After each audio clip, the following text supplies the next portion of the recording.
La politique, Hélène Jouan. Cécile Duflot a annoncé hier qu'elle quittait la politique. L'ancienne ministre prend la tête d'Oxfam France, retraite politique qui signe en quelque sorte la fin de l'histoire des écologistes comme force politique. Oui, c'est un drôle de croisement. Nicolas Hulot est venu de la télé et de l'engagement associatif pour endosser le costume sans cravate de ministre de la transition écologique.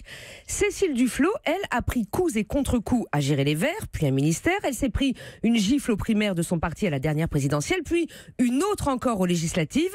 La politique l'a boudée, elle lui tourne le dos aujourd'hui. Alors, qui des deux sera le plus heureux dans sa nouvelle vie? Alors, a priori, pas Hulot, qui à chaque interview répète que c'est rude d'être ministre, d'être en médiation permanente, de combiner des enjeux qui peuvent paraître incompatibles. Et encore n'est-ce rien comparé au regard médiatique posé sur lui, pour le pire et rarement le meilleur. Cécile Duflot dit, elle, quitter la politique avec sérénité. Ce départ est un signe de plus de la déréliction des écologistes. Par un malheureux concours de circonstances, l'annonce de sa retraite politique est venue se télescoper avec la garde à vue de Jean-Vincent Placé, ex-dirigeant écolo lui aussi, arrêté en état d'ébriété, des Verts donc et beaucoup de dégâts. Mais sérieusement, ce retrait de Cécile Duflot signe en effet, s'il en était encore besoin, la fin du mouvement écolo comme force politique. Cécile Duflot est l'une de celles qui a porté au plus haut Europe Écologie Les Verts, notamment en passant un accord en or avec Martine Aubry pour les législatives de 2012.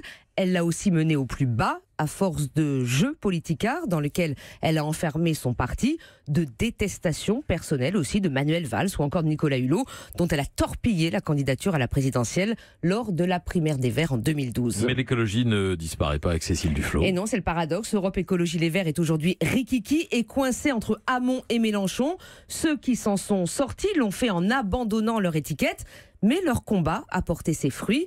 Défense de l'environnement, de la biodiversité, lutte contre le réchauffement climatique. La nécessité de toutes ces luttes irrigue désormais à peu près tous les partis. Alors les avancées sont lentes, beaucoup trop lentes, mais si l'écologie force politique est portée disparue, la pensée écologiste existe aujourd'hui. Gramsci affirmait que toute victoire politique est précédée d'une victoire culturelle. Les écolos font l'amère expérience inverse. Ils ont perdu politiquement, mais ont emporté indéniablement la bataille culturelle de l'écologie. Hélène Jouan, bon, on vous emmène au camping.